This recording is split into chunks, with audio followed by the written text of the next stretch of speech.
মৌমিতার সুস্বাদু চ্যানেলে আপনাদের সবাইকে স্বাগত। আজ আমি কচুরলতির রেসিপি আপনাদের সাথে শেয়ার করব। আসুন দেখে নিই। অনেক দর্শক বন্ধু আছেন যারা কচুরলতি কাটতে জানেন না। আমি তাই কচুরলতি কীভাবে কাটতে হয় একটুখানি দেখিয়ে দিচ্ছি। আমি এখানে চাকুর ব্যবহার করেছি, আপনারা চাইলে বটি দিয়েও কাটতে পারেন। কচুরলতির খোসাটা একটুখানি ছুলে নিয়ে তার থেকে এই আঁশের মতো বেরিয়ে আসবে। আঁশটা ফেলে দিয়ে ছোট ছোট যেই রকম সাইজ চান টুকরো করে কেটে নিতে হবে। তারপরে জল দিয়ে ধুয়ে ব্যবহার করতে হবে। কচুরলতিগুলো কাটা হয়ে গেছে, আমি লবণ দিয়ে একটু ভাপিয়ে নিচ্ছি। ভাপানো হয়ে গেছে, আমি একটা বাটিতে তুলে রাখছি। অন্যদিকে কড়াইয়ে দিয়ে দিচ্ছি সরষের তেল। আমি এখানে 2 থেকে 3 চামচ সরষের তেল দিয়েছি।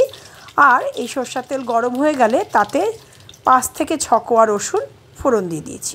রসুনগুলো ভাজা হয়ে গেছে, এবার দিয়ে দিচ্ছি সেদ্ধ করে রাখা কচুরলতিগুলো। লতিগুলো দিয়ে একটু ভালো করে ভেজে নিতে হবে। লতিগুলো ভাজা হয়ে গেছে, দিয়ে দিচ্ছি লবণ আর হলুদ। লবণ হলুদ দিয়ে একটু ভালো করে নেড়ে নেব।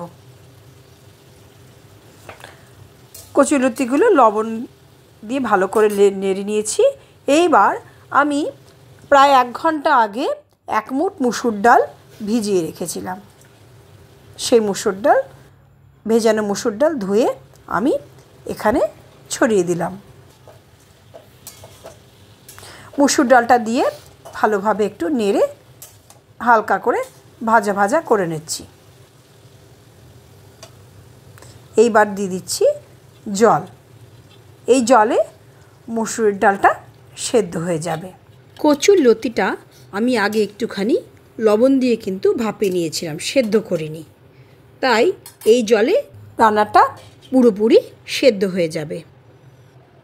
গ্যাসের আঁচ মিডিয়াম আঁচে দিয়ে ঢেকে রান্না করব। আর মাঝে মাঝে ঢাকনা খুলে একটু দেখে নেব। এখানে ডালটা ফাটা ফাটা হয়ে সেদ্ধ হয়ে গেছে।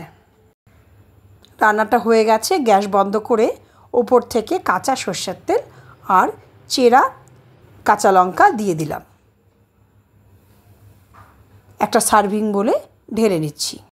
তৈরি হয়ে গেল মুসুর ডাল দিয়ে কচুরলতির তরকারি। গরম গরম ভাতে উপভোগ করুন সুস্বাদু মুসুর ডাল দিয়ে কচুরলতির তরকারি। আমার ভিডিওটি ভালো লাগলে লাইক, শেয়ার এবং সাবস্ক্রাইব করতে ভুলবেন না।